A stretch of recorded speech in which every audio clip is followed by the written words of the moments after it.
About 2 years ago, I bought a house for the first time ever, at only 28 years old. It was my very first real investment, so to speak, and I couldn't have been more proud of myself.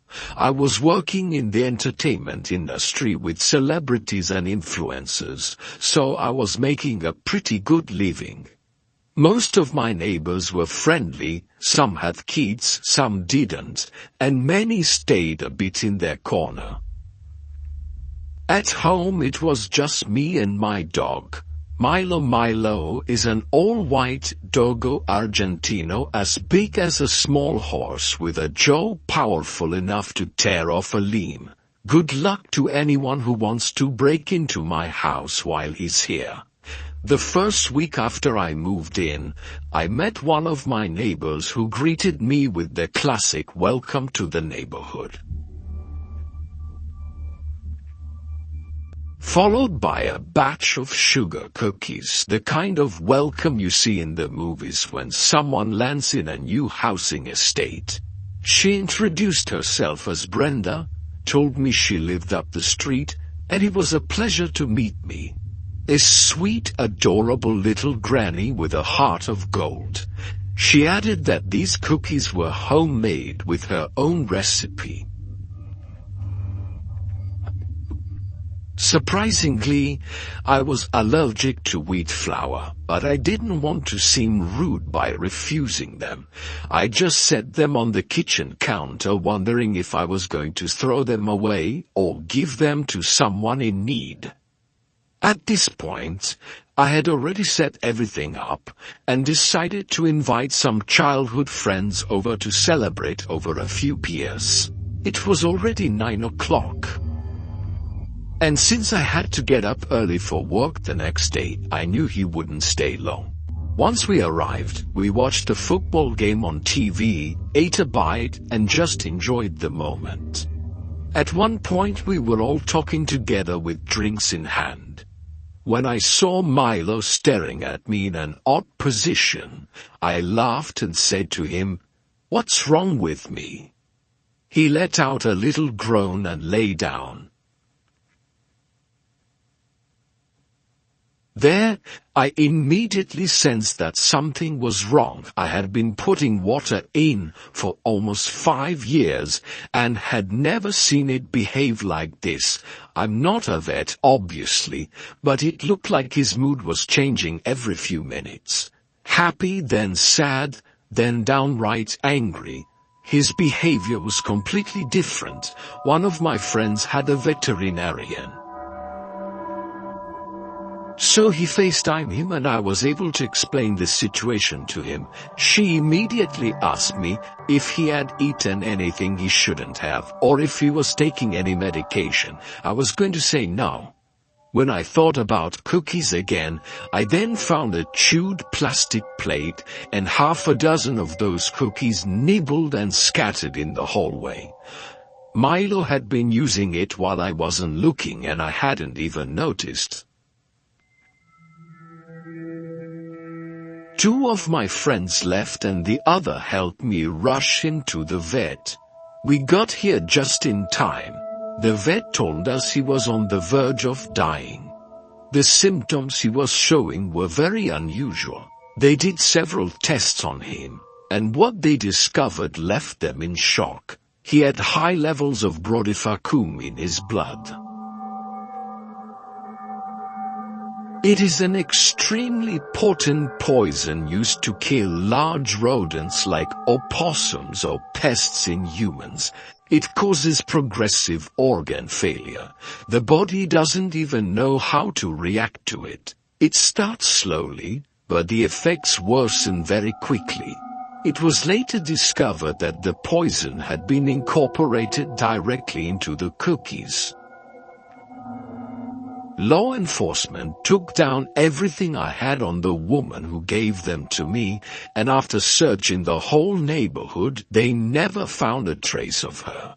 Honestly, I'm not even sure she actually lived there. Why did she target me, and why did she put poison in those cookies? I have no idea. Milo fortunately survived and is still the happiest companion I know. My wife and I are married now, and we just had our first child who Milo and I adore. I will give my life to protect them both.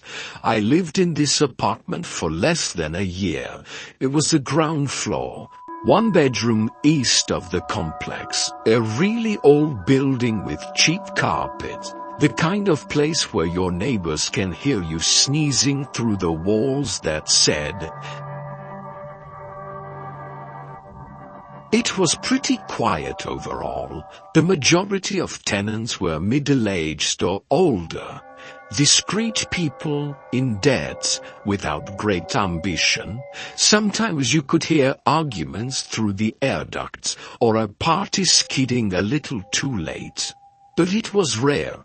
The cops came only twice in 6 months, and each time, nothing serious. I stayed in my corner. I would work a lot, come home, have dinner, watch a little TV and go to sleep. I had my dose of noisy, messy place. This apartment was supposed to be my haven of peace, my first real home as an adult, and that's exactly what it was for a while. Then Flynn moved in. It was a Wednesday morning. I remember because his moving truck was blocking my car. I had to bang on the cab to get it to move. He didn't even apologize, just a blank stare, as if he hadn't heard anything. A skinny guy, probably in his 40s, but with a face impossible to date, black hoodie, gloves and old military boots laced 3 times. Not the usual look for someone moving into social housing. I introduced myself. I got his name, that's all. By 2 p.m., the truck had disappeared, and Flynn had locked himself in his home as if he had evaporated. The first week was quiet, but there was tension in the air around her apartment. At night, I could hear the metallic click or the light scuffing of an object dragging on the concrete of his patio. Nothing alarming, nothing you call the cops for, but I noticed, and it was always after 12 o'clock. Entering week 2, my suspicions about Flynn solidified. Witnessing the fire, I initially assumed it was a barbecue, but was soon met with charred paper and melted plastic. A sickly aroma. From my patio, I saw him crouched by a large metal box, tossing leaves in, as though in prayer, his gaze akin to sermon devotion. A visceral unease took over. Flynn's glaring stare halted me cold. No motion, no words, and unwavering eye contact. He slid a lead atop the flames, extinguishing them instantly, and returned inside. Sleep eluded me that night, amid growing apprehension about his behavior, especially after late-night furniture dragging sounds that rattled shared walls. I started journaling to preserve observations, sensing something ominous. Days later, Flynn escalated his routine with slow, heavy furniture slides at 2 a.m., vibrating radiators shared between units. It was creepy, deliberate.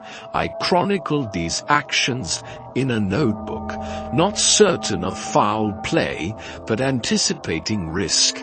Then the matte black SUV rolled in, an ominous Suburban without plates, cloaked windows, unsettling aura. The men exiting the SUV weren't stereotypical criminals. No chains, no tattoos, just tailored suits, shaved appearances, and meticulous precision in motion. A single knock preceded their entry. Silence ensued. Footsteps creaking furniture, a hushed 2-hour presence. Their mysterious visit cemented the foreboding aura around Flynn's unit. Then they left as they came, coordinated as in training. They came back 3 times in 2 weeks. One morning I see Flynn at the mailboxes. I asked him if he was settling in well. He doesn't even raise his head. Does he mumble a go and go? I try one last question about the SUV. He stops, turns to me and says,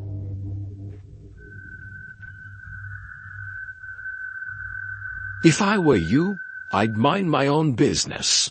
Not aggressive, not threatening, just a warning and very clear. I stepped back.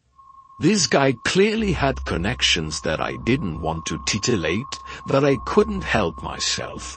I installed a cheap dashcam, pointed towards the path, discreet enough to film the night visits. After the 3rd visit, nothing more. No fire, no visitor.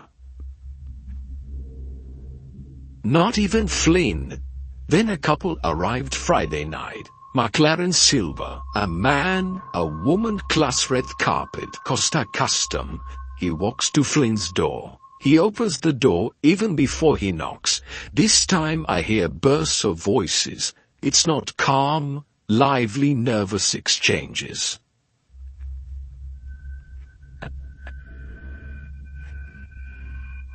Flynn tries to stay calm, the other pushes him over. The woman says little, but when she does, it's sharp. Then suddenly, silence. They come out smiling, as if nothing had happened, and they leave the following days. Absolute calm, not a sound. Curtain close, light off, not even a smell of cooking, until a smell appeared on Thursday. A sour smell like spilled milk. Friday was unbearable. I warn management. They say they're going to send someone. Nobody's coming. Saturday morning, I go to work. On my return, police car, ambulance, yellow tape, cops everywhere. A technical agent takes notes. One of the men in black suit, and they're silent. A cop spots me. He comes towards me. "We found someone dead in the unit." Says, "Your neighbors?" "Yeah, I live right next door." "It smelled bad for days. It must have been him," he said calmly. "Dead for at least a week." "We're waiting to confirm the identity." I tell him everything, the lights, the SUVs, the visitors. "It's not a homicide," he concludes. "No sign of forced entry, no injuries. The doctor thinks it's natural. He sees that I doubt it happens. Weird guy, weird life. It doesn't mean there was a crime." I watched the paramedics take away the body that same evening. I stay in my living room, the lights off, staring at the wall that separated us. I think about everything, especially what I didn't tell anyone. The day the couple left, I saw through the bay window something strange. A metal table fixed to the floor with bloody leather hanging on the sides. It wasn't there until Monday. They emptied the apartment. No hazmat suit, no press. Just guys with gloves and cardboard. But the table, no one took it out. At lunch break I looked out the bay window.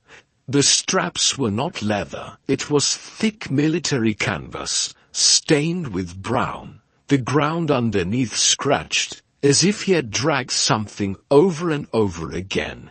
Flynn is dead, yes, but nothing about it seemed natural to me.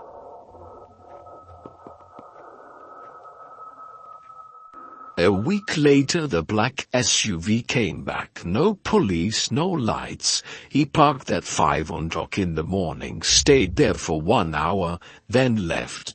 I tried looking for Flynn on the internet. No last name, no arrest record, not even the death record said anything, as if he had never existed. A few months later, a young couple moved in.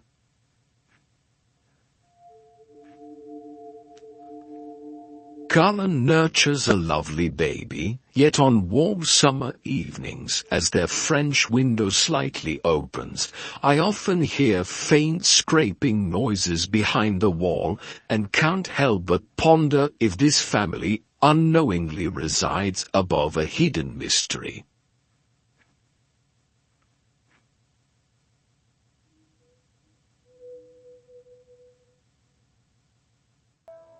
My name is Josh. I am currently 20 years old as I write this. This story happened almost 4 months ago when I moved to another state to start my first semester of college. My financial aid didn't cover housing, so I had to scramble to find off-campus housing. Fortunately, with the help of my parents, I was able to rent a small house for 2 semesters. It was a modest 1-story house located 2 steps from campus. It wasn't the most beautiful house, but it was what I could afford. At the time, most of the people who lived in neighboring houses were much older than me, which was not surprising living off campus. But there was this guy 2 houses down, who made me really uncomfortable. I would say he must have been in his early 50s or even 60. He would walk his dog very early in the morning and come knocking on my door to say hello. At first it was nothing to worry about, but he started doing this every day, which quickly started to annoy me. On top of that, he was trying to start long, unnecessary conversations when I clearly didn't want to. Every time I made up an excuse to cut short the exchange, he ignored it and kept talking as if nothing had happened. One day I told him I was late for class, and he decided to accompany me to campus. He would only let me go when I entered the building. No matter what I did, he persisted. If I answered curtly, he would talk even more. If I accelerated the bread, it would walk faster. It lasted about 2 weeks until I politely told him that I would prefer him not to speak to me in the morning.